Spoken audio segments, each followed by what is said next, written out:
Save local journalism. You are watching live the National Newspaper Publishers Association and the Black Press of America as we talk about the voice of Black America, the Black press, and the Black press matters. And today we are extremely happy to have with us four of our iconic publishers. DeAnna Tisdale Johnson of the Jackson Advocate. Flourishing amid fear, segregation, and mob violence, the Jackson Advocate emerged in 1938 as perhaps Mississippi's most successful Black newspaper. One of three Black weeklies operating in the state. At the end of the Great Depression, the Advocate campaigned vigorously for voting rights and education for African Americans, and the newspaper is still a force in the South today. We also have Bernie Foster of the Skanner out in Portland, Oregon.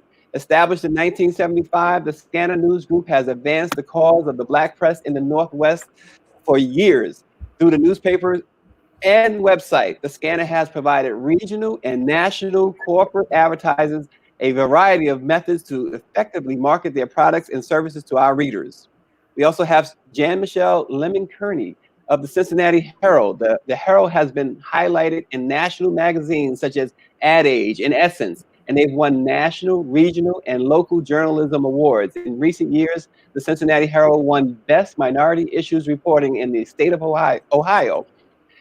We also have, finally, Clovis Campbell of the Arizona Informant. Clovis was a one-time chair of the National Newspaper Publishers Association. And since 1971, the Arizona Informant has provided an important voice for the Black community throughout the state of Arizona. The family-owned and operated newspaper continues to capture the attention of the Black community and others. Welcome, publishers. It's great to have each of you with us. Thank you. Thank you. Yeah, absolutely. And we're going to go right out to the desert out there in Phoenix, Arizona, and to Clovis Campbell. Clovis, thanks again for joining us. Clovis, we're in a pandemic, obviously, and things are not what they were 2 months ago. How has that affected the Arizona Informant? Well, first of all, thank you again for having me. I appreciate the opportunity to be here and share some information with some of my fellow publishers. You know, the pandemic has affected everyone just in different ways. I think it really depends on what part of the country you're in, whether you're in the Southwest, the Southeast, the Northwest, or the North, or in the central part. In Arizona, it hasn't been as hard as far as everything going on, but it is definitely tough for publications. Our daily publications are suffering. The weeklies are definitely suffering, and even the monthly. So it's been tough to continue to get news out, especially when there are not a lot of things going on in the communities outside of discussions about coronavirus and the things that happen around it. So what we've been doing is basically having some events that discuss how the coronavirus is affecting specifically African Americans in this community in the state of Arizona. And Clovis, did I get that right? I mean, were you chair more than once? Fortunately, only one time. It's okay. tough enough to deal with our publishers for 4 years, let alone 8. Well, last June, we had our national convention. It was wonderfully done. And at the head of that was Michele Lemon Kearney out in Cincinnati, where we were. We even had presidential candidate Bernie Sanders drop in. Jan, it's great to have you. Can you tell us how has this COVID-19 situation affected you guys out in Cincinnati, specifically the Cincinnati Herald?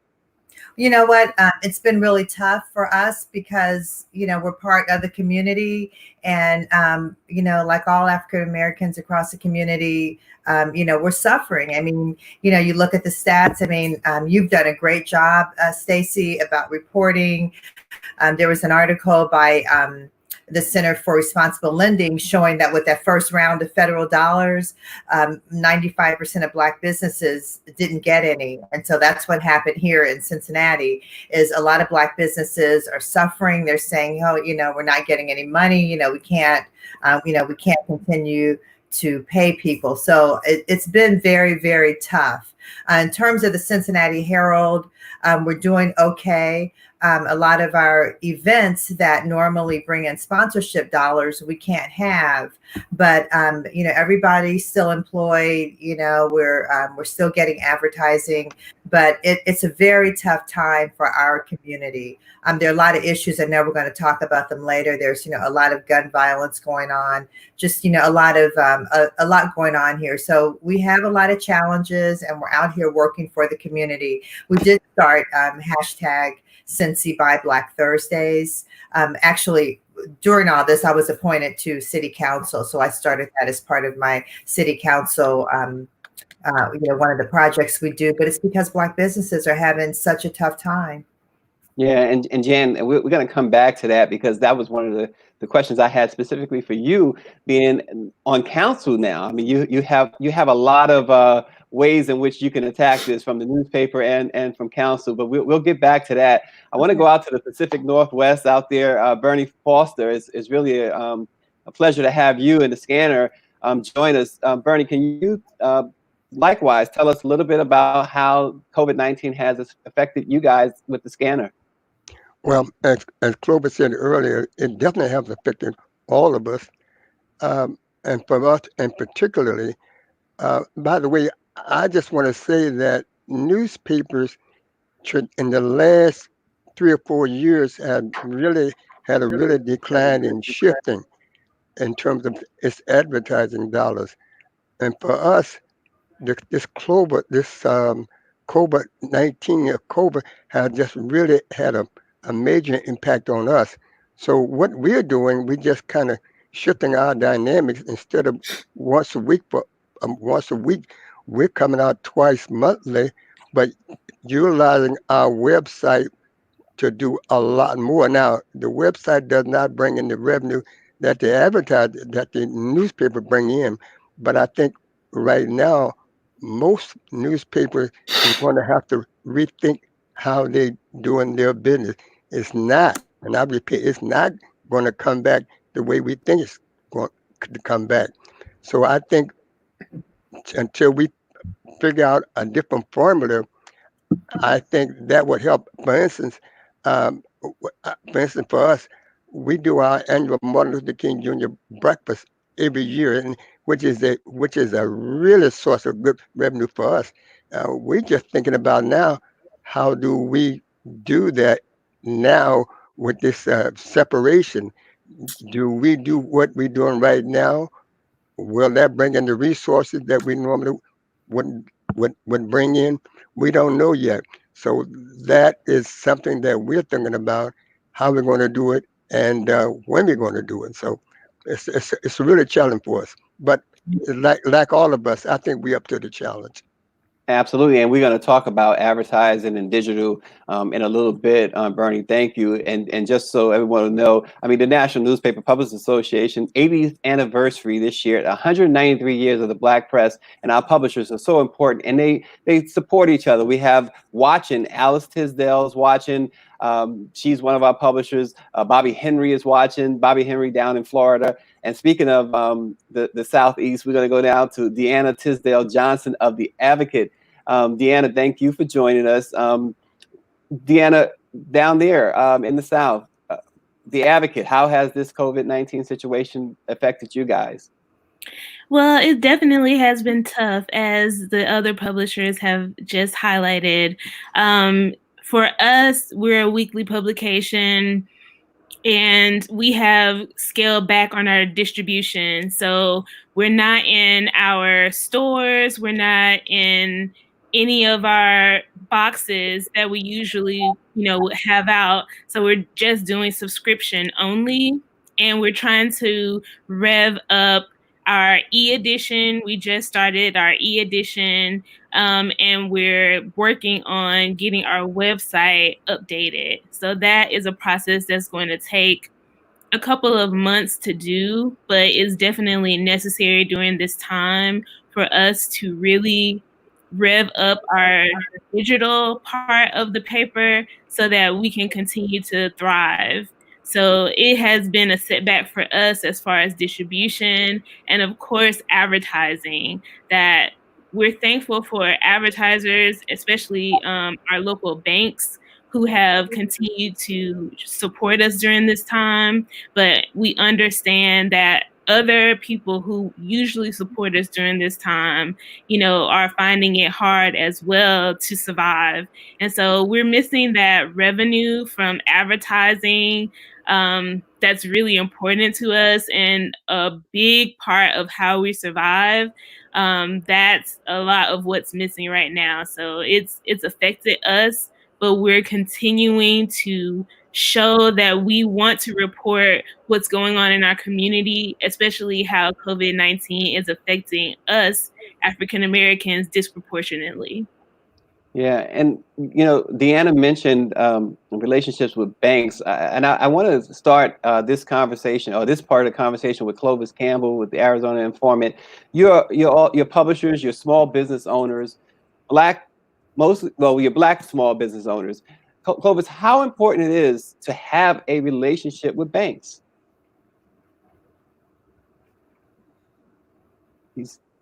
Clovis, you're muted. Like John Dillon just said, why are you robbing all the banks? And he said, that's because where the money is. I think it's important that we have a relationship with the banks. And as you know, African-American businesses have always had a tough time getting capital from banks, getting information from banks. And now it's even tougher. And with supposedly all the money that has supposedly come down from the federal government, we still haven't been able to access that capital. And that's the biggest disappointment of all. Our banks claim to be friendly to us, but at the same time, they're still giving us a hard time trying to access the monies that we need, especially right now in a time like this. So we know how important those banks are to us. Yeah, and I want to throw that over to you, Jan Michele. I was going to say, the National Newspaper Publishers Association has been really pushing us for years to try to do more of what DeAnna called I think you called it e-issues. We've got to move into that e-generation now, and we've been talking about that, and we've been working on it, and I think most of us are ready for that. And just what Clovis was saying about this relationship with banks, this is an opportunity for us to even capture, more people, because now folks are really, really struggling. Once we get out of this, we've had a lot of our community members who are going to be unemployed. Their businesses are hurting, and so what an opportunity for us to partner with banks to do some, webinars where we can get information out and really help our community to get back on its feet. And I'm thinking a lot of the ministers we've talked to, because they've been doing, online services, and they said, a lot more people are coming to church now because they can do it, from their kitchen table. And so they're getting a lot more people at church. We can get a lot more people on the webinars and get that information out there. So this could be an opportunity to come out stronger at the other end. Yeah, and Bernie Foster, same thing for you. What's the importance of a relationship with a bank for small businesses like yourself?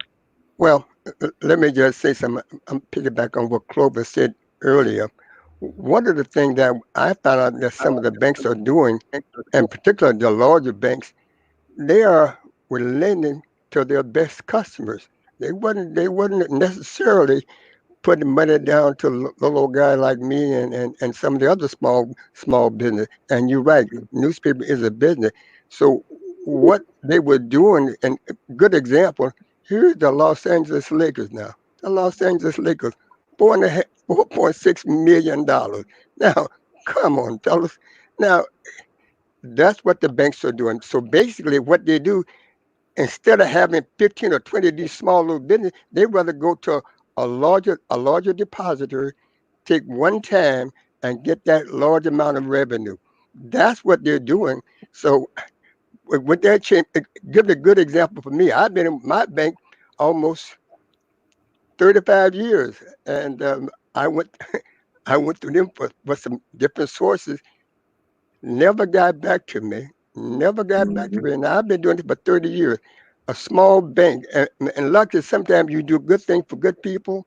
A young lady called me up, and she said during my breakfast, I hadn't given her daughter a scholarship. She said, I work at the bank, and I want to put you in for this COBA loan. I said, why you call me? She said, you did something for my son, and I want to do something for you. And that's the truth. Now the bank, I've been doing it for 35 years, never got back to me until the day before it was closing and it was too late. But this lady went through it for us, and I was very successful in doing it, a young sister. So sometimes good things come for those that you don't even know what's happening with it. So Well, that's I'm, that's my spin off the banks. I think they're good until they need you. well, Bernie, it's interesting. Stacy, can I just jump? We lost Jan. We'll get Jan Michele back. But it's interesting that you mentioned the Lakers, a $4 billion entity, getting a $4.6 million PPP loan, which they have decided to refund or to give back. But today we learned that Earvin Magic Johnson, a Laker legend, has partnered with his insurance company to help Black-owned businesses, small businesses, to get PPP loans. And Magic Johnson has shown himself to be a friend to the Black press. So we want our publishers to know that there might be some assistance there. Also, we have Gina Wilson, steward of the Telegram newspaper. She's watching. Pamela Henry says hello to everyone. I want to go down back to Jan Michele before we get to DeAnna Tisdale Johnson. Jan Michele wanted to weigh in on the bank, so we want to give her that opportunity. Go ahead, Jan. Well, I was just going to say, the information coming from the Black press is helpful for everybody. It's been really helpful for us because you've kept us informed, just like you told us about Magic Johnson. So the Center for Responsible Lending did point out that, and a lot of people know this already, but not everybody, that banks get big fees for big loans. Right. Mm-hmm. So they were a lot more interested, like Mr. Foster's saying, in giving the loan, like giving $10 million to Shake Shack. We don't even have Shake Shack in Cincinnati, but more interested in giving them money than to give the Skanner money or the Herald money. So with the second round, we're hoping that will be better. That first round back in April of that PPP money, that information from NNPA said only 95% or 95% of Black businesses weren't getting that money. The second round, we're hoping will be better. We did do a survey to talk to some local Black businesses in Cincinnati. They're still struggling to get money. 63% said they either got a flat no, they were told they needed more information, or they just hadn't heard anything. And actually the African American Chamber of Commerce here did that survey. So it's still a struggle. But the banks, one bank, I heard the president say that they got so much money from giving out that PPP money to the bigger corporations that they invested in low income areas. So we'll see how that goes. Well, DeAnna, I just want to say that it not only was the Lakers, it was 15 or 20 of those big companies when it was taking those dollars. So I don't want to just leave it to the Lakers. No, it was a lot of doing it, but Ruth Christie's and a number of others. It's unbelievable. But look, this is the same way they did it when President Obama bailed out the auto industry. It's just they did almost the same thing. Yeah, well, and Bernie, you're right, and that was the foremost reason for bringing up Magic Johnson and what he's trying to do. DeAnna, down there, the Jackson Advocate, what's your relationship like with the banks? What's the importance of it? Well, I would just like to say that as far as advertising goes, we have a really good relationship with about 3 or 4 banks in our area. So I'm very happy that they are supporting us and continuing to support us during this time. As far as PPP goes, that's difficult for us because we have a lot of freelancers. We don't have a lot of staff, and we're short staffed as it is. I've slowly transitioned into this role for about a year now. And my first official day was March 1st. And we had our first COVID case March 11th. So this has been definitely difficult for me as a new publisher to have this happen as soon as I really take over the role. But I know that there are going to be ways that we can get monies in the future. That's what I'm hopeful for. Like I was saying about PPP, we've only gotten a very small portion of PPP because we have a lot of employees who are 1099s. That they're not going to give us access if they're not necessarily an employee that has a W-2 form. So the Mississippi State Legislature has now allotted a certain amount of money for Black businesses. A part of their small business loan for Black businesses is $40 million. But if you've already had PPP, you have to wait 21 days in order to be able to access the money that's left. So it's kind of a conundrum because we didn't get a lot of PPP, but we still got a little bit. So I have to wait for 21 days to get more access to what the legislature is. So that it's kind of like being stuck between a rock and a hard place. But like I said, I'm glad that we have a little advertising coming through and just applying for different loans and things that are coming in slowly but surely. I'm hopeful for that. But I'm glad that we have relationships with our banks that they're advertising with us during this time. Even there's a Black-owned credit union in Mississippi, and even though they can't do what they normally do with us, they made it a point to say, we're going to advertise what we can with you. And I appreciate having those types of relationships with businesses in our area. Yeah. Again, we are watching live. You're watching live the National Newspaper Publishers Association. This is our 80th anniversary and the 193rd year of the Black press. And I think I want to make sure that we acknowledge David Youngblood. David Youngblood says hello to all the publishers. David Youngblood, the reason I bring him out is because every week David watches, and we appreciate that, David, very much. So one of the things I wanted to ask the publishers, and we'll start with Bernie Foster on this one. Can you just tell us briefly about the history, the legacy of your company, the Skanner? Well, we'd be more than happy to.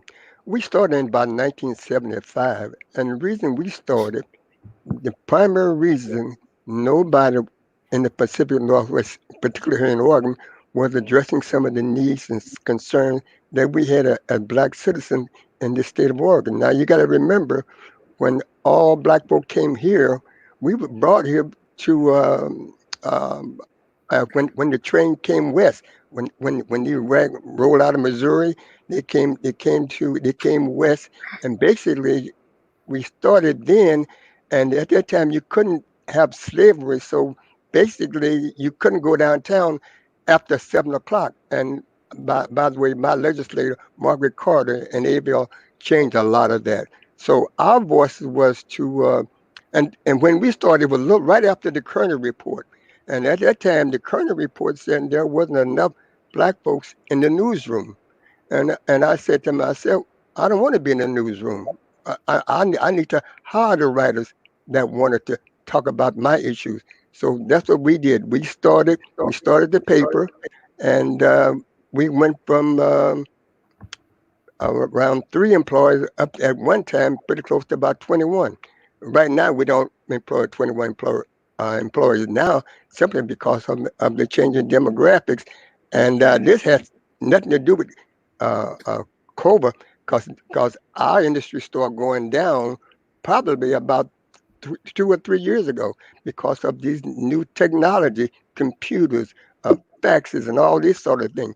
So now, as I said earlier, one have to sort of reinvent ourselves and look for things to do that will help enhance our readers, as well as make us still a viable newspaper to compete with. And we are being competed with. I can tell you, a lot of the major white newspapers are now going after our market as if they were Black-owned newspapers. So I don't know about your city, but out in my city, and I imagine the same thing down in Arizona, Clovis. I could imagine. So this is the whole West is changing, and that's why I said earlier, and you was around Clovis when we started the West Coast Black Publishers Association, and that was that the reason, the only reason we went after that was to get those advertising dollars that we was not afforded to get at that time. And I thought we done a pretty good job of it. Yeah. Well, and Clovis Campbell, the Arizona Informant, same question for you. Can you just briefly tell us about the legacy, the history of the Arizona Informant?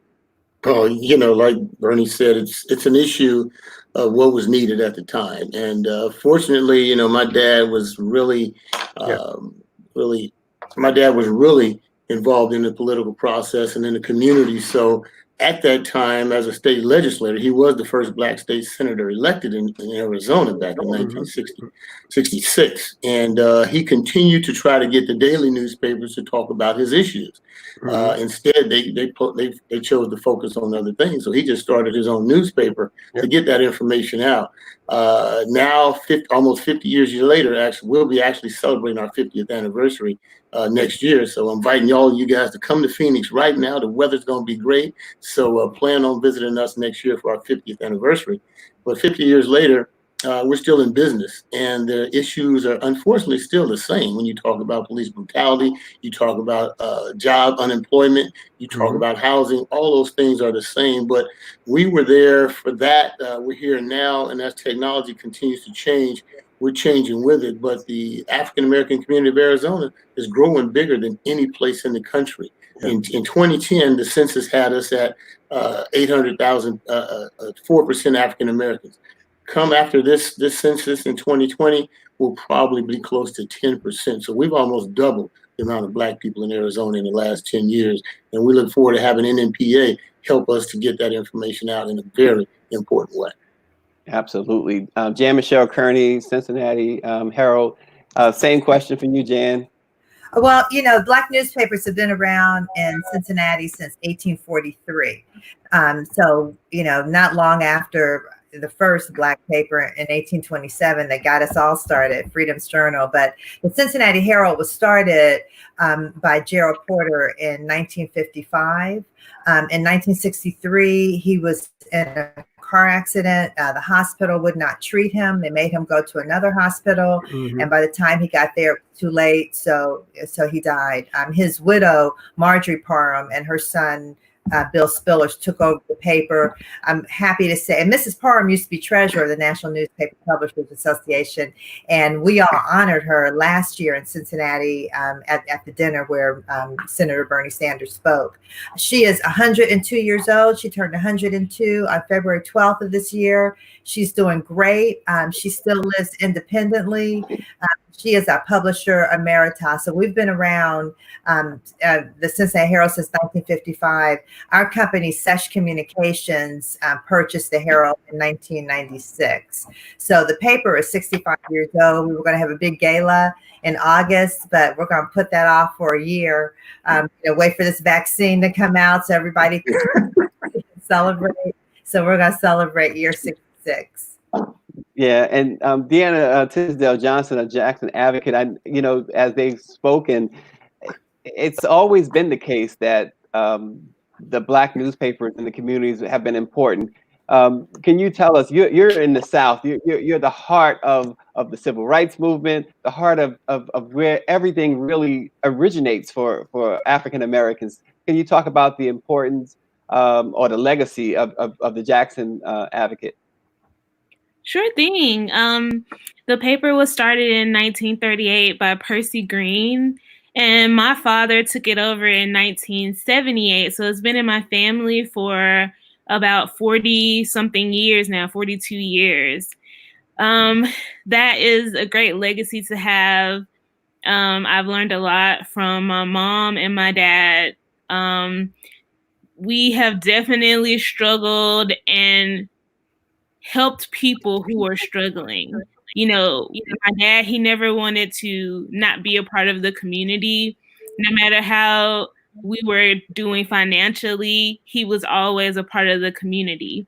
And a lot of what we have prided ourselves on is to be advocates. You know, that's part of our name, but not just giving information to the public, but being a part of advocacy in our community.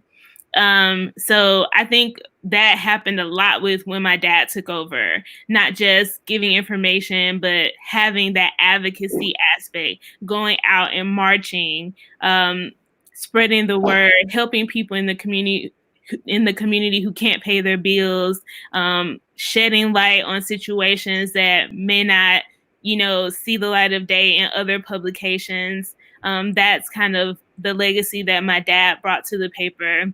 He passed in 2007, and my mom took over. Alice Tisdale, I think she's watching, so hey, Mom. So she took over, and I think she did a great job in sustaining us when a lot of papers were failing, not just Black newspapers, but, big national publications were, closing their doors. She did a great job of making sure that we stayed above water.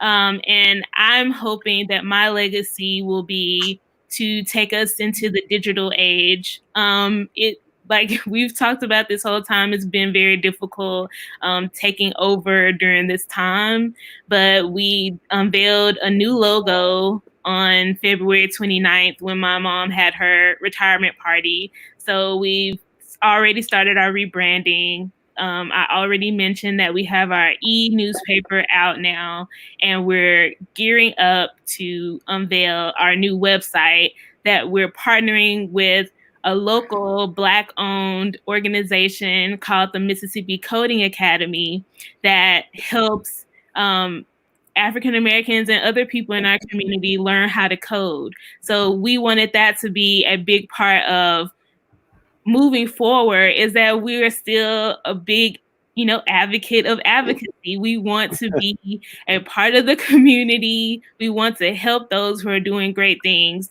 So that's where our history is right now. Yeah, I want to say too that Chris Bennett of the Seattle Medium is watching. Jason Douglas Lewis, the Los Angeles Standard newspaper, who says that they finally got some PPP money in the second wave, but it wasn't much at all, he says, but he's watching. The name you probably are familiar with is Tracy Powell. Tracy Powell says that, first of all, she thanks us for this event. She says that she leads the Racial Equity in Journalism Fund with Borelis I'm sorry. And then she's happy to say that we are investing in a number of legacy Black news organizations. Several of them are NNPA members. So she's so happy to learn more about other Black press members during this Facebook Live. Thank you again, Tracy says. I want to ask the publishers, and I'll start with you, Jan. Michael Bloomberg perhaps made the biggest ad buy in NNPA history earlier this year, late last year. But as we know, COVID-19 has done a lot of things. This year is a crucial election year, and generally ads tend to flow in. How has that COVID-19 affected political advertising? Yeah, the COVID-19 has just been a mess, I think, in terms of elections, not to mention, all the other horrible things it's caused. But like in Ohio, for example, we had a primary scheduled for March 17th, and the night before they stopped the primary and decided to move it to June or move it to May. So now we have to get ready for what's going to happen in November. And, the Black vote is very important. It's always been very important. And so candidates are going to have to advertise with the Black press. It's up to us, I think, to help them do that.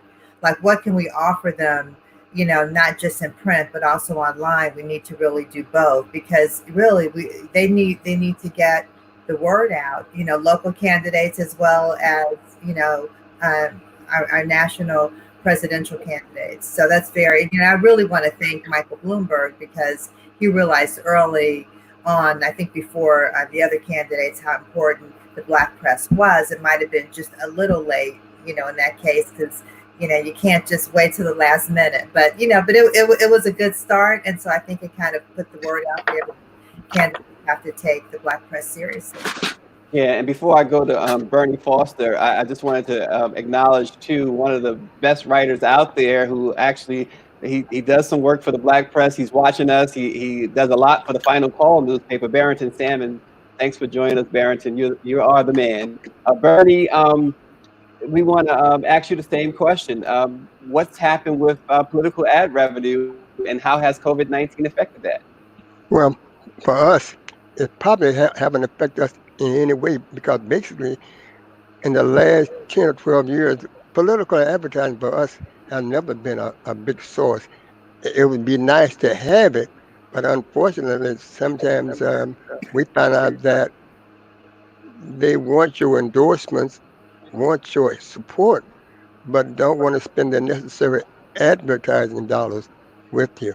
I found out that they will seek your support, but doesn't necessarily share in the financial aspect of it. My feeling is this. I tell a lot of my readers all the time, look, support those issues and causes that support your issues and causes. Don't get hung up on this stuff. You get a pat on your back and he likes me or she likes me. It doesn't have anything to do with your bottom line. Your bottom line is that how are you going to pay your bill? I like to add this too. We just did our editorial endorsement, and there's a measure called 2610 out here, and it's for all the rest of you out there as well. This is the first time that the economy is in a collapse, and everything is at the bottom line, and these organizations want you to slap on a $250,000 or $150,000 on your house for the next 10 to 15 years. Now, and I've talked to some of my readers, they support the homeless. I support it too. But this is not the time to be asking me to reach in my pocket, because I may not have a job. You don't know where this economy is going. And for the next 10 years, you're going to put money into something that you can't perceive if you're going to be around. You may not even have a house for your own self. So you vote your pocketbook and be very, very careful of putting resources into something that you have no idea where this is going for the next 15 years. You got to support yourself. Yeah, and before we go out to Arizona with Clovis, I just wanted to follow up what Tracy Powell says, that please connect with her offline. She says, we gave out 2.3 million right as COVID-19 hit, and we will launch a second round of funding in a few months. We need and want to hear from the Black press. And Clovis, another former chair, Denise Rolog Barnes of the Washington Informant, says that she's here. She's proud hearing from her fellow publishers. And yes, Jan, she says the vote and the census are a high priority for the Black community. And Beverly McKenna of the New Orleans Tribune is also here. Clovis, talk about the political ads and COVID-19 and the effect it has on Arizona Informant. Yeah, well, Councilwoman was really right on point when she talked about the fact that the advertising is important. I think it's more important now that we know that we can go out and demand that they advertise with it. I have to agree with Bernie as well. Some people don't take us as seriously as they should when they talk about support and coming out to take photographs with us and want to make sure we're in their pictures. But when the dollars come down, we can't find them. But I think we have to be more aggressive when we call on these people to advertise for us and with us. We have to make sure that they know we are there. And when we make editorial statements, we're talking about the issues that are important. Being a former state legislator, I understand how important it is to spend money in our community. And I know that without my base, I wouldn't have been elected when I was in the State House of Representatives. So when we talk about the advertising dollars for races, we have to make sure we get proactive now and not wait until the last minute to start asking them to advertise with us. put that information out in front of them now, because we're getting inquiries right now. Even though we're in the midst of COVID, we still have to make sure that we reach out to them for those dollars. And the fact that we continue to print our newspaper is important. You know, I'm sure that we're going to have to do some digital stuff. We all have to. But if we don't print our word on our piece of paper, as you know, folks will try to change our history and change our story. And if we don't do it our way, other people will try to tell our story for us. And that's the thing about the Black press, is that we support our Black communities and we tell the stories of our community. That's so great. Stacy, I just wanted to comment that, you know, what Clovis is saying about the print is still important. And, you know, earlier I didn't get to make my comment to DeAnna, but I just wanted to say thank you for jumping in at such a crazy time. And, you know, a time when like, yeah. You know, with the print, like, you know, we have equity to access. So there are a lot of people who don't have internet, who don't have computers, and they depend on the Black press being delivered every week to their house. I mean, they need that to get the information and to stay informed. So it's important that we stay in business.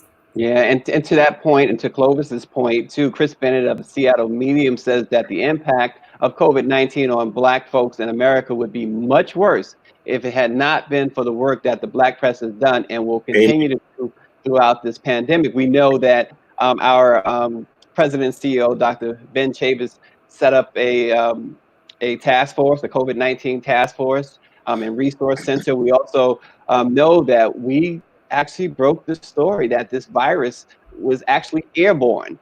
It took 3 weeks later before the New York Times, under a breaking news story, said the same thing. So yeah, we continue to inform and the best that we can, and with the resources that we have, the lack of resources, we still are out in front on a lot of important issues that affect Black America. DeAnna Johnson, same question to you with the Advocate.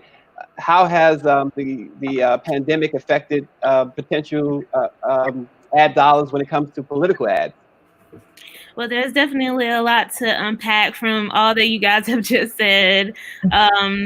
As far as ads, we haven't really seen any since the pandemic hit. We've had a few inquiries, but nothing that has come to fruition just yet.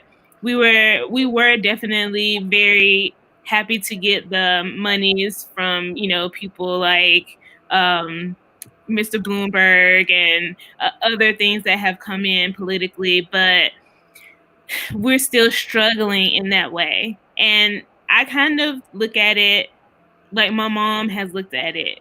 The political candidates, they need to subscribe to our paper. If they're African American or if they're not African American, whether nationally or local, they need to subscribe to our papers.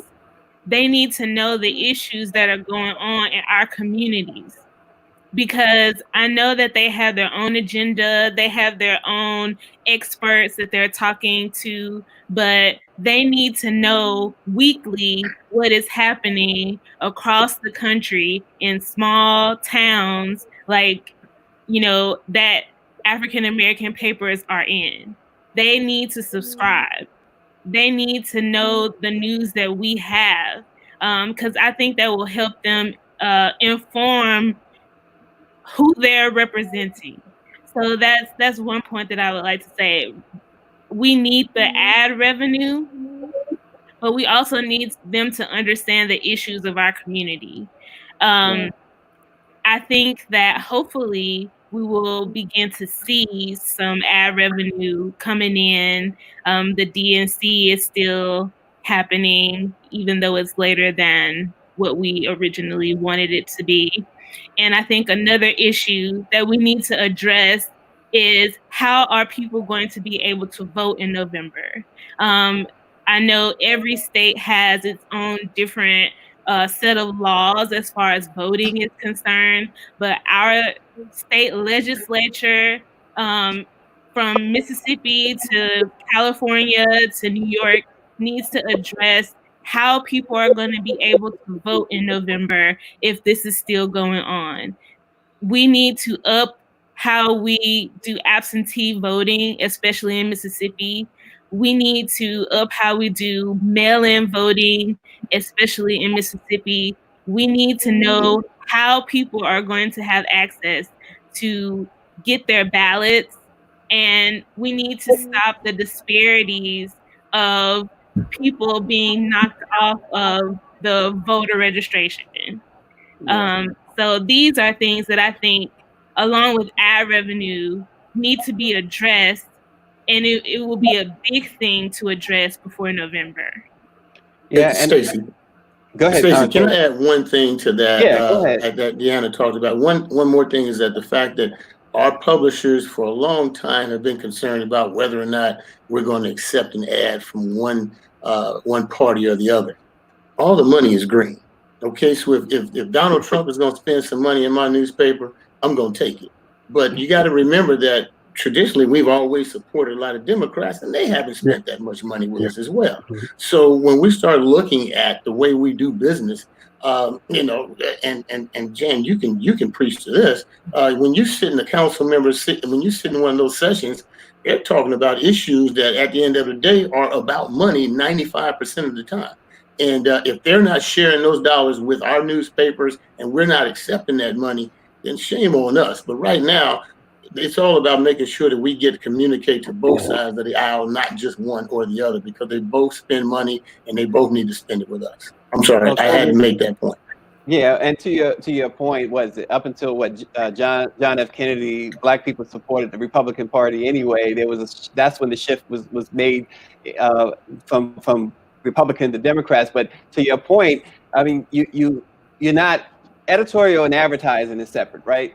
Absolutely. So if a candidate wants to advertise, they're free to advertise. We wouldn't discriminate against any candidate. And I think it would be silly for anyone to discriminate against a candidate because of their political party, because of their party affiliation. Jan, Michele, I know you probably wanted to add more to that, and you can, but I'm going to throw this question out there as well, because about a year or so ago, one of our publishers, Rosetta Perry in the Tennessee Tribune, talked so passionately about getting millennials and young people involved. And I know that Dr. Chavin does have some things in the works with young people, and I think soon enough he'll let everyone know about that. But how are the publishers? How are you engaging with younger readers? Is there a difference in the involvement of younger readers compared to older readers? Yeah, absolutely. Yeah, you know, the whole technology thing. So we tell people we're not a newspaper company, we're a multimedia company. So we have a show called The Influencers, and we have seven young people. They're in their early 30s down to their early 20s, and they host the show every week. They choose the topic, they choose the guests, and they market it to their demographic, which really brings in a lot of young viewers. We did have it on our local Radio 1 Urban One radio station, but because the station is closed during the pandemic, we have it's on Zoom and Facebook Live. And so they come on, you know, they get like several thousand people watching in, and it's great because they talk about issues that are really important to their demographic and really to everybody. It is important to get a wide range. We don't want to forget our seniors, but we don't want to forget our young people too. So it's important to reach everybody, which is why I think all of us at NNPA are really uniquely positioned, because we have the print issue, and then we have the online issue, like DeAnna said, e-newspapers. We have the Facebook Live broadcast. We have the Zoom broadcast. I mean, we're reaching everybody through so many different channels, and we are uniquely positioned to do that. And we're a credible source. You know, there's a lot of, you know, crap out there, just to be honest. There's a lot of crap out there, but the Black press is a credible source. When people really need to know the truth, they come to us, and that's important. And to, you know, there are some publishers, and I'll go to Bernie Foster at the Skanner. But there are some publishers who have been doing that. I know the Washington Informer has The Bridge, which is for young people, and it's been wildly successful. And other papers are doing similar things. Bernie Foster, the Skanner. What are you guys doing to to reach or engage the younger readers? And is there a difference in the involvement of younger readers compared to older readers? Yes, it is. But first of all, I want to say something to Mrs. Johnson there. I was having some real concerns about the black press, but as I listened to her today, and I'm encouraged. Lady, you keep it up, and I think there's still hope for the black press. And with people like you, I think our legacy will last a lot longer. Amen. Amen. Absolutely. Yeah, absolutely. Great leadership. Yeah. Yeah, 193 years. She's going to add another 90 at least, right? Yes, definitely. Oh, I was just going to say some of the things that we do. We probably have one of the we do a thing called Martin Luther King Annual Breakfast, where we recognize young people that have been very successful. And let me give you an example. We probably have been giving out pretty close to about $750,000 in the last 5 or 10 years. And out of that, we graduated 3 medical doctors. One used to work for me right here. We graduated 2 lawyers. 2 lawyers, one still here in Portland. He's a personal injury lawyer, and about 3 engineers. And they're still in town. And that's one of the wonderful things about this organization that I'm quite proud of. And we started that as a way of engaging young people. We have pretty close to about 1,000 people that little over 1,000 that shows up, and we always have 200 to 300 young people that's there, and that's to encourage them to write essays and everything else. And they normally have to have about a 2.5 GPA, but we have graduated some fine young people. I had, on the personal level, I was sick about 8 years ago with some cancer, and one of the young doctors I talked about came to me and told me he would be my go-between, and he was the guy that worked for me. And I didn't ask him, but it's amazing when you sit there, other doctors sitting there, listen to other doctors give you the information. So his name is Michael, actually, and I'm quite proud of it. Yeah, and before we go to Clovis with that question, Morgan Owens, who identifies as a young reader, says, as younger readers, we find news where we see authenticity and from sources who look like us. It's so important. So with that, I'll throw it over to you, Clovis, at the Arizona Informant.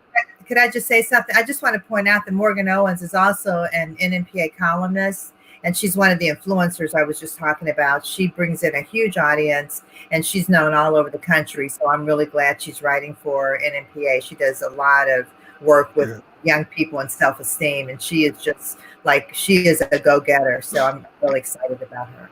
Yeah, and real quick, again, Clovis, we stepping on your time here, but I just wanted to answer Tracy Powell's question. She asked that she didn't want to leave such an important and valuable conversation. She wanted to know, will this be made to be available to be viewed later? And the answer is yes, right here on Facebook or YouTube or Vimeo.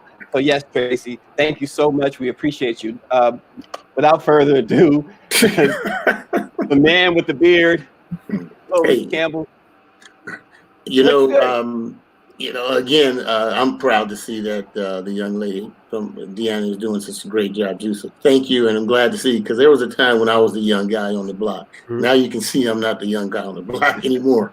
But yeah, we're doing some things. We've been working with ASU, Arizona State University, has a school, Walter Cronkite School of Journalism, and they have a Black student organization there. So we've been working really closely with them to get more young journalists the opportunity to work with us. But in addition to that, we started a few years ago, a special section in our publication called Zone In, where we zone in on some of the things that the young people are doing in the community, from the spoken word stuff, following the fraternities and sororities, things like that. That's really given us a big boost as well. But the other thing that's key is that, these young people haven't seen themselves in print before. Now they see themselves on the computer all the time, Instagram, but when they see themselves printed in a publication, that's something almost brand new to them. And they kind of jump at it and say, hey, where can I get some more copies of this? So it's important for us to let them see themselves in print as well as seeing them on the digital platforms that they're already accustomed to. And once they see how important it is to be in print, how long that lasts, the legacy that they can have, they'll start putting them on the walls in their office. They'll start hanging those pictures up of themselves in print at their own home. And we'll see that we can continue the legacy of the Black press, not only as we move forward in this digital process, but we continue to print our legacy and print our news and print our images and our own the way we do it. So yeah, we're working to get young people involved in the process, and it's a great thing. You know, I don't print isn't going away. You know, every time, like, whenever our paper's full and we say, okay, well, we can put this online, we just don't have room in print. They're like, no, we want to see it in print. They want to be online too, but they definitely want to see it in print. So print is not going away. Well, L. Martin Johnson Pratt says that I don't see Black press challenging misinformation on COVID-19. And I'm going to allow the publishers to respond to that. But let me just say this too, that we stated before that we did break the, I think, important, vital news that it was airborne. I don't know that Mr. Pratt has looked at blackpressusa.com a lot. I don't know if he's looked at the Houston Forward Times or the Arizona Informant or the Los Angeles Sentinel or the Cincinnati Herald or the Jackson Advocate, because I know that there's been plenty of information that we have reported on that has been misinformation in the mainstream press. DeAnna Tisdale Johnson, we've been talking about the young ones, engaging young ones, and you guys are the personification of engaging young ones. DeAnna just turned 14 years old, and she's the publisher down there. Let's throw it to DeAnna. What is your take on that, DeAnna?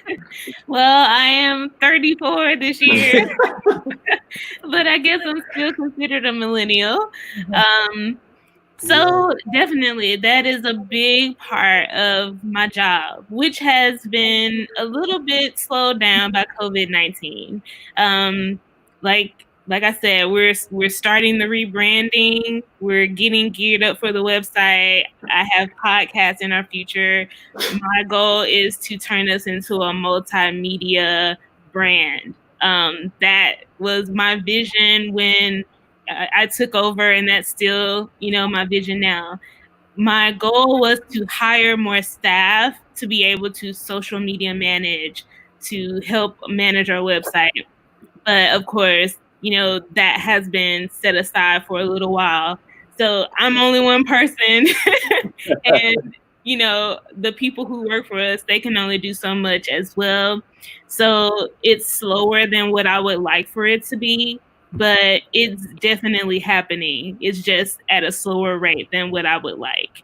And that's fine. You take it as it comes, you fall down, brush yourself off, get back up again, and you keep moving. But what I would like to have in the future is definitely, like Ms. John Michele said, that we want podcasts. We want to reach, people on Facebook, Instagram, Twitter. We want to be able to even start original content, as far as not just podcasts, but original creative shows. We want to have original stories, not just news, but short stories that people want to submit. Margaret Walker Alexander, she premiered one of her works in our newspaper back in the 1970s. That was the legacy of our paper, and I want to continue that, but in a digital form. So that's very important to me. Another thing that we're doing to reach out to the younger generation is that we have a readership program in our schools. In Madison County and Canton Public Schools, Nissan sponsors us to have our newspapers in the school system, which of course has been impaired by COVID-19 since schools have been closed. We're also in Hinds County Schools, school district here in the Jackson metro area, which again, goes back to the state of the world today. But we definitely have schools in our area that are partnering with us to see their children in our newspaper. I think that gives them a sense of pride. They recognize themselves for their achievements and what they're doing in school. So when they grow older, they'll remember the paper. So I think that's a different way that we're trying to stay relevant and be involved in the community.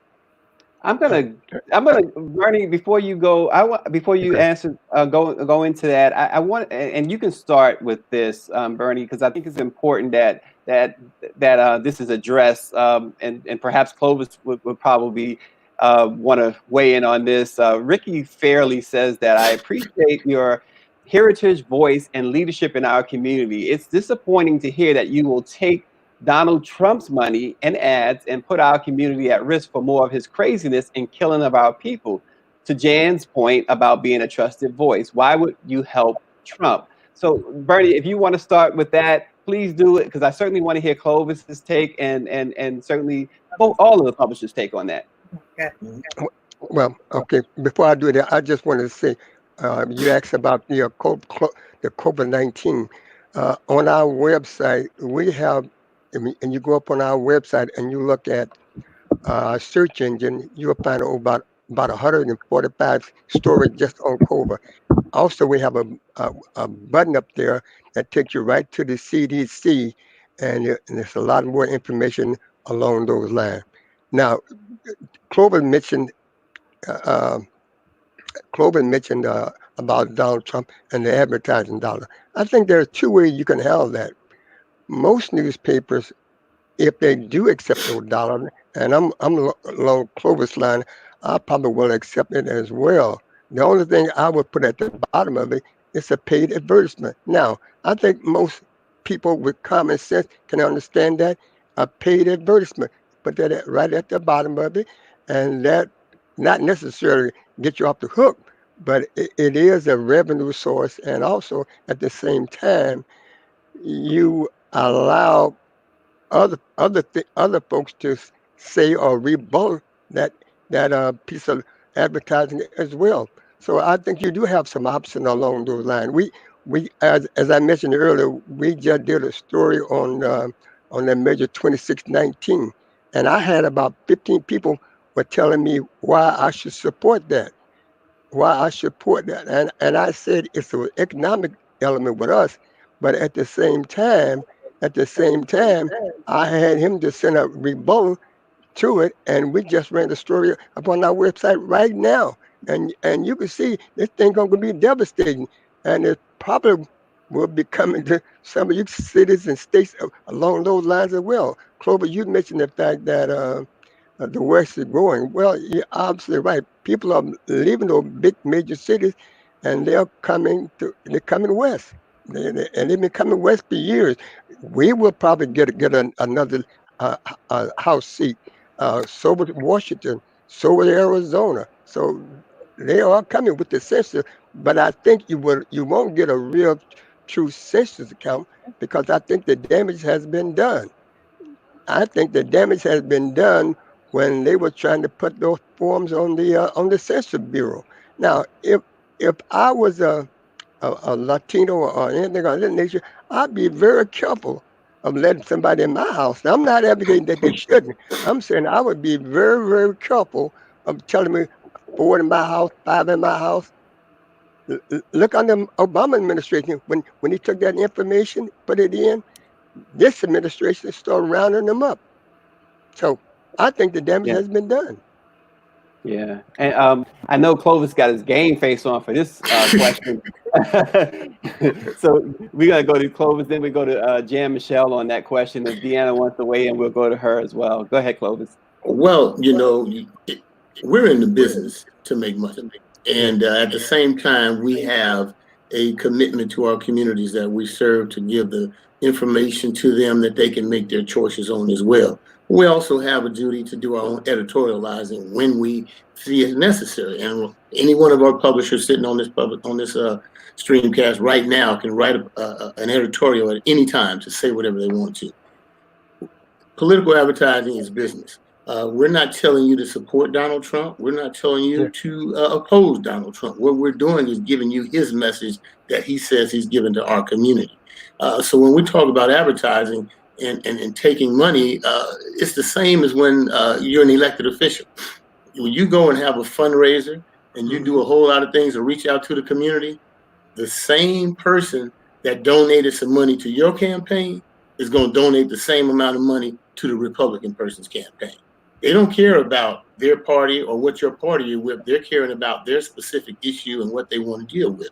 So when we talk about advertising in our community and we talk about us taking money from Donald Trump or any person for that matter, it's not about whether or not we're telling you what to do, because like Bernie said, at the bottom of that ad, it's a paid political advertising. Now we can come back and say, hey, when we do our political endorsements, this is who this newspaper is supporting, which we all do anyway. So we have the opportunity to tell that information correctly, but we still are in business to do business. And if you don't accept the money from Donald Trump or any other campaign, that's on you. But at the same time, if you are affluent enough, or, like people like Bernie Foster, to be able to turn down money like that, then it's another side of the coin. But at the end of the day, our job is to get the information out to our people, to do it fairly, but at the same time, do it to let them know that we're doing this as a responsible publication that gets information out to them from both sides. Because all white people are not Democrats and all white people are not Republicans. So why do black people have to be one party or the other? Yeah, Jan, Michele, and that's the problem right there, Clovis. All black folks is in the Democratic Party, so that's another issue. I have some really issue with some of this stuff as well, but be there as in me. I don't think I want to use your time to talk about those issues. Well, let's let Jan Michele weigh in on that as well. First of all, I just want to give a shout out to the person who asked the question, Ricky Fairley. So Ricky is a nationally known advocate for breast cancer research, and especially with triple negative breast cancer. She does a lot of great work across the country. She also has a company, Dove Marketing, that does fantastic work. I mean, she's really phenomenal. And so I just want to applaud her for that and, all she does. I understand her question. When we ran the Trump ad, which we did, we had people calling us, saying they want to cancel their subscription, they want to put on the paper. And so we had explained, that people know, but at time, at an emotional time like this, because Trump is dangerous. I'm a Democrat. I personally think he's very dangerous. But we did run his ads. Why is that? Because the Cincinnati Herald is not my opinion. When I write an editorial, it's my opinion, but we're there for the many voices of the African-American community. And when people want to advertise, we have to be open to that. It's just like editorials. Some people write editorials that I don't agree with. We make it, put a disclaimer on there. These aren't our opinions.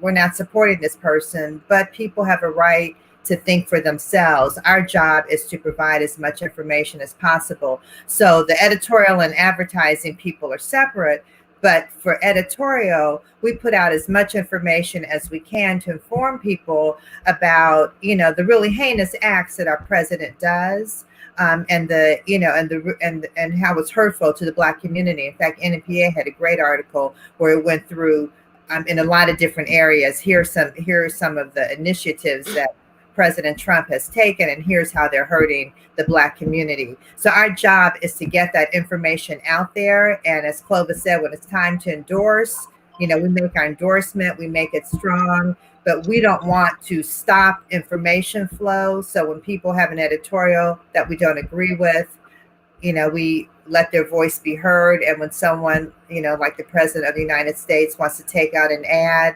we let him take out an ad, but we know that our community can think. We're smart, and our job is to make sure everybody is informed. Yeah, and before we go to DeAnna Tisdale Johnson with that, a really good point raised. I know he hates when I use his name and give him the credit that he deserves, but Norman Rich did raise this. He says that the point needs to be made that legally, the publishers have to accept the advertising, because you think about it, there's that equal time law on television, right? Which is really, and that's a long dissertation we don't have time for, but that's what really got Trump elected, that lack of following that equal time law. But if you're going to accept from Democrats, you have to accept from Republicans, and that is legally you have to. DeAnna Tisdale Johnson, you want to weigh in on that? Yeah. Yes, I would like to. We have not been, Trump has never reached out to us. And although it's great to know that I would have to accept, I would definitely not want to accept anything from him. Not because I want to be biased, but because of our history and because of the people who support us.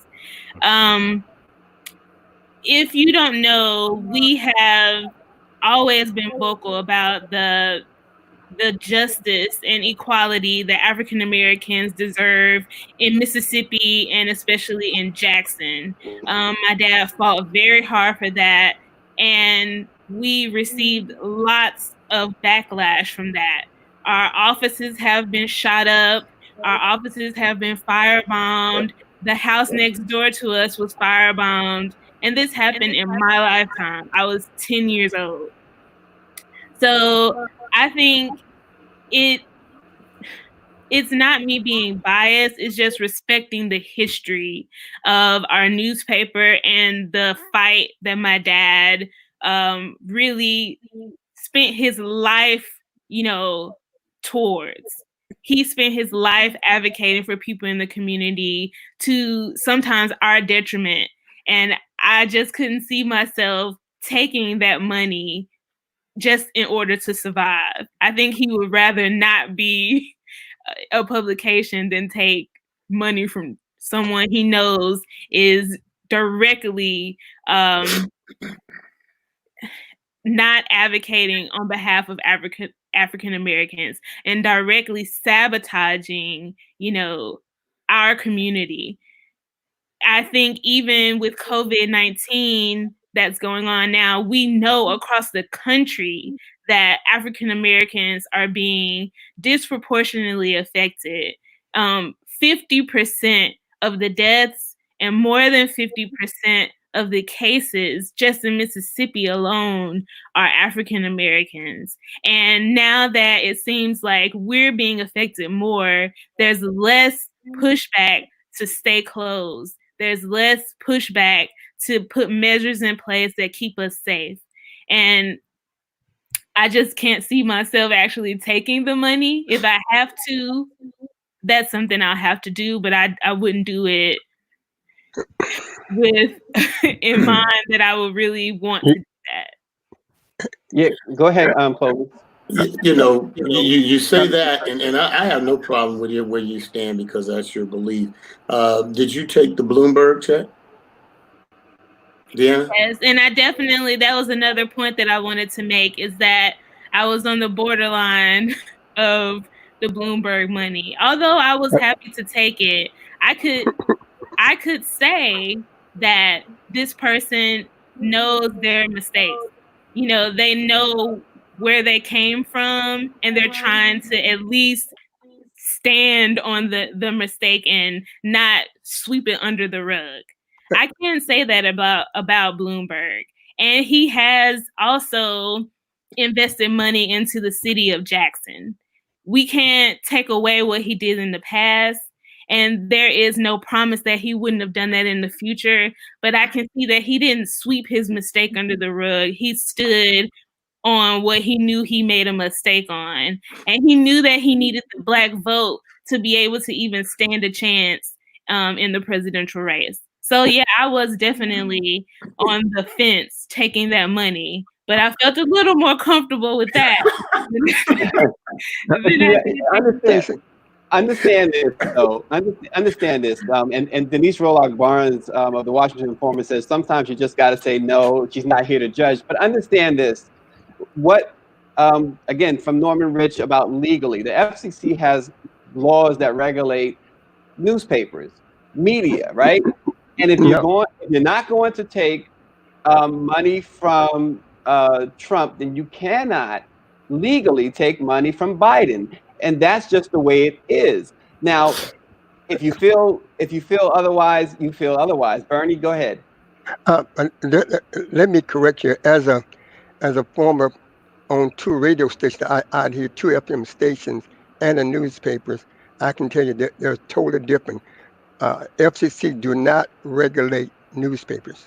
They do not. Only the FCC regulate the television and radio station. And they have to keep what they call public inspection file. So illegally, I can say no to any ad I want it, and I have done that. Okay, so I just want to give a little correction there. So, but you can turn down print advertising. So I just, as I said, just to be totally transparent and honest, I didn't think we had a legal obligation to take this ad. But Jan, let me say this. Let me say this, and you can go ahead. I do, and to Bernie's point, FCC is radio, television, and other. That is not print, but I do believe that the same applies to print. But but Bernie says no. But go ahead, Jan. We all need to look up. So so I was going to say, I'm just being really honest about it. It wasn't because we thought we had a legal obligation, but what we do have an obligation to do is to keep the community informed. I think we're all on the same page in that. And aids people over editorial. And so what we do is we put it out there. For example, the White House sent us a picture of one of our Black business owners at the White House. And we said, no, we're not sticking this, like big front page story because, they're just using us. And that's nice that she was recognized by the White House. But to put it on to put like this big picture in the paper, to me, sends a message that we're supporting Trump and we're thinking that he's doing something like this, which he is not. So in that case, we were like, no, this isn't going to fly. But that's a little different than I think paid advertising. But it is our duty to keep the community informed and to give people a voice. So we try to do both of those. So, and you exercise an editor's opinion. See, now I probably would have read it because I think the young lady probably wanted her friend to know that she was at the White House. But again, it's just a judgment. That's all it was. Yeah, it was it was from the White House, and it was really like a propaganda piece. I thought. Oh, I see. Oh, what are those? Absolutely. That's so we couldn't put that in. That just wouldn't work.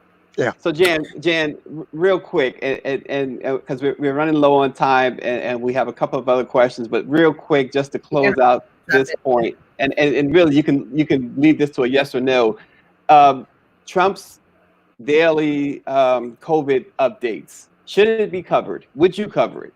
You know what? So we just talked about this, and someone here. This isn't my original idea. I was Sister Victoria Strong from Cincinnati, and she asked our U.S. Senator Sherrod Brown on our town hall meeting on Saturday, and she said, it's a propaganda piece. He's really campaigning with these crazy talks that he's having, telling people to like drink chlorine. I mean, all kinds of crazy stuff that's really harmful and heinous. And so she said, why can't the Democrats have a chance to respond? And I think that is a great idea because he's really out there campaigning and he's giving false information and it's ridiculous. So yeah, we need to have a response so that just like you do, after the conventions and after debates, the Democrats get a chance to respond to the Republicans. And so, yeah, we need some balance there because he's giving misinformation and we're all sitting there, mouths hanging open like, what is he saying? I hope nobody's listening to this, but people are.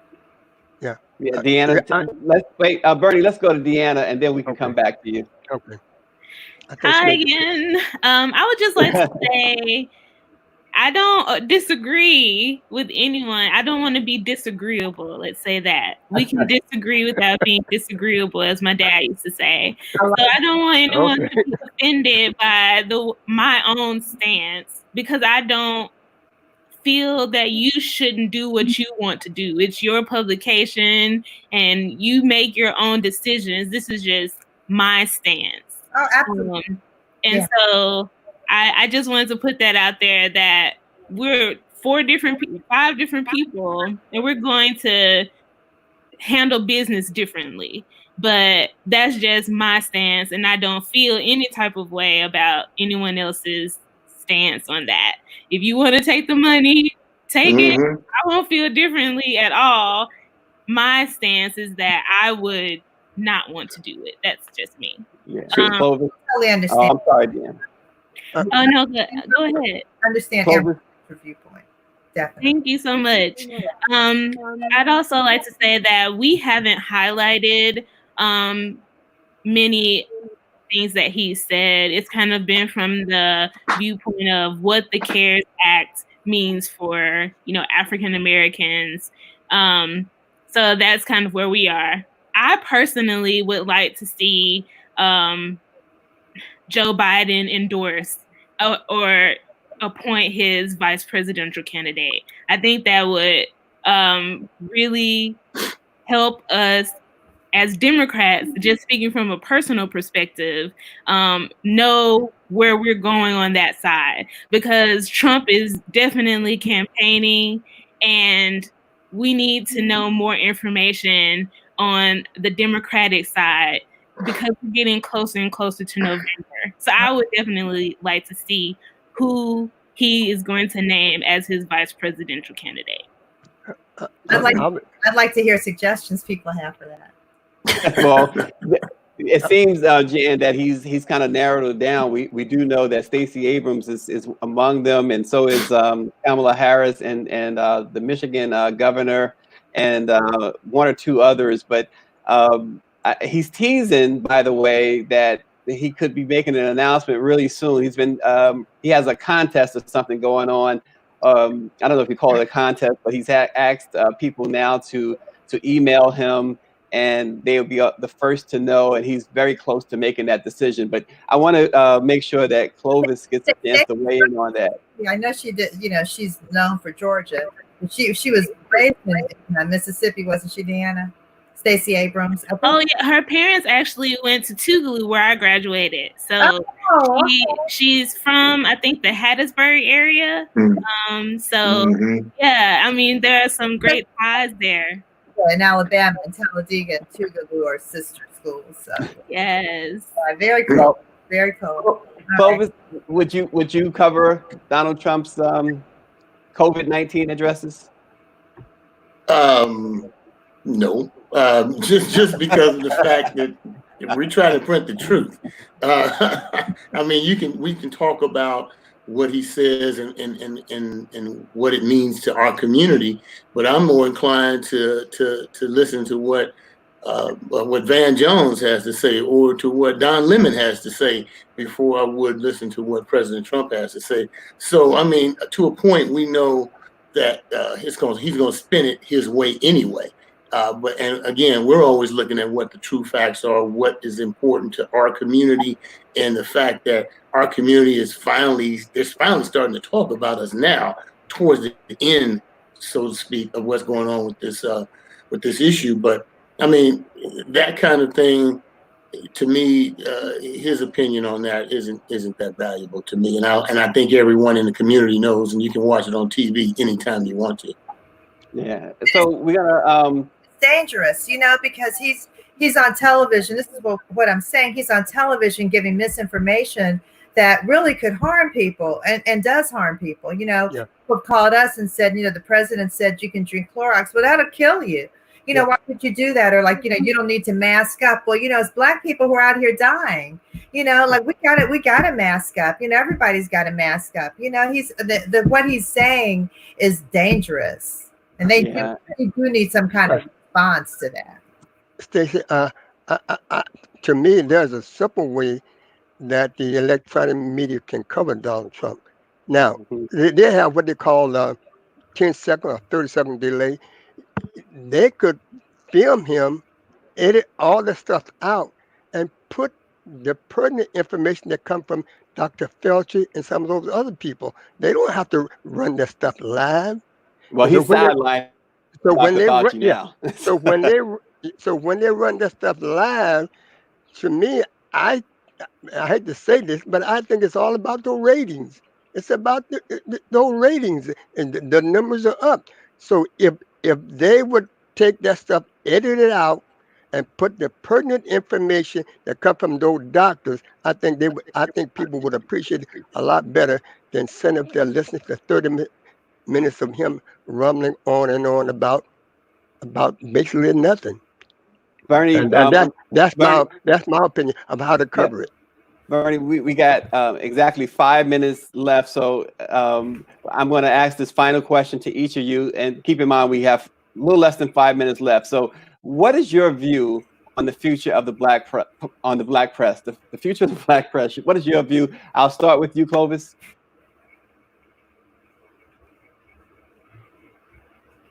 Clovis, you're muted.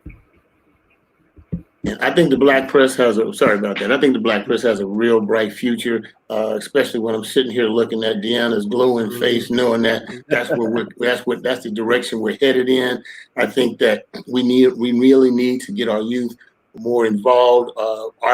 Just like our own organization, we're in the transition stage from moving from a lot of older writers to bringing in newer, younger people with new, fresh ideas. So I think that's the way we need to go. And I think that as we do that, we'll change with the times. But we have to continue to keep in point that the print side of it is just as important as the digital piece. DeAnna? Definitely, I agree with everything you just said, that we need to couple digital and print. I hope that print is always here. I think it's very important for us to keep print alive. But we also need the digital to grow, to connect to people in the way that is faster. And hopefully that we'll be able to have the employees and the staff to keep that up. I think that Black businesses across the board, whether you're in a university or any other setting, you're used to doing 4 or 5 jobs at one time, where another publication or university has one person for that job. So I think just as we grow, I hope that we're able to employ others to help us in those endeavors. Bernie, same question. To me, I was just thinking about an old friend of ours that was in the black press, and he passed away about 2 weeks ago, and the guy name was Aubrey Smith. I don't know if many of you knew him or not. Aubrey was a guy that he worked for a large brewing company and would make sure that there was revenue spent in all of our newspapers throughout the country. And so he passed away a couple of weeks ago. And so I hope everybody would carry those pages. And he was a guy that, so let me tell you a few things he did. One, he did a thing called Gala of the Greats. And it was about all black newspapers. And some of the ones, early pioneers, such as Carlton Goodlick, Dr. Bill Lee, Mr. Rollard, Garth Lee down in Florida, and I don't know if your daddy was on there or not, Clovis, but he did that, and he did a thing called the Tuskegee Airmen. It was the 99 Black Fighter Pilots, and this guy was just a tremendous opportunity to work with us. So that's what, when I was coming along. Now you got people like this young lady here coming along, and I think that our leadership at the top has to be able to find ways of working with these young people and finding ways of getting them into it. And I don't know if black newspaper is going to be the way it was before. I keep saying this, and unless we change some things that we're doing, we're just not going to sustain the way, in particular where I am, you're not going to be sustained the same way we did 10 or 12 years ago. And I hope that leadership at the top gets some of these young people involved and find new ways of reaching out to sustain our newspapers. All right, and Jan Michelle.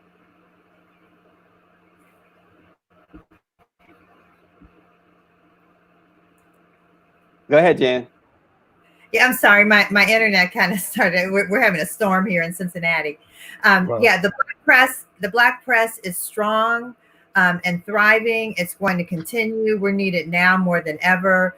I think our discussion today has shown, we've got different viewpoints, but we all have the same mission. And that is to make sure that we advocate for the Black community and we keep the Black community informed. And all of us are doing that. All of our more than 200 papers across the country that are also multimedia. Everybody's being multimedia. And so we are continuing, and the Black press is needed now more than ever. And, we've been around a long time, since 1827, when Samuel Cornish and John Rushworm started, and even they, had disagreements about, should we read Africa, or should we, be abolitionists here in the U.S. And they went back and forth with that, and and so we're always going to have many, many different viewpoints, and we're always going to advocate for Black folks. That's what we do. That's why we're here, and that's why we are here to stay. Michele Lemon Kearney of the Cincinnati Herald, Bernie Foster of the Skanner in Portland, Clovis Campbell of the Arizona Informant, DeAnna Tisdale Johnson, the Jackson Advocate. We thank you so much. Wednesday, another lively discussion with 4 more of our great publishers. Calvin Anderson of the Memphis New Tri-State Defender, Cheryl Smith of the Texas Metro News, Tony Draper of the Baltimore and DC Afro, and Brandon Brooks will step in for the legendary Bakewell family of the Los Angeles Sentinel on Wednesday, same time, 1 p.m. Thanks, everybody. This is the National Newspaper Publishers Association, our 80th year. Stay well, stay safe. We'll see you Wednesday. Thank you, Stacy. Thank you. Thank you for having me.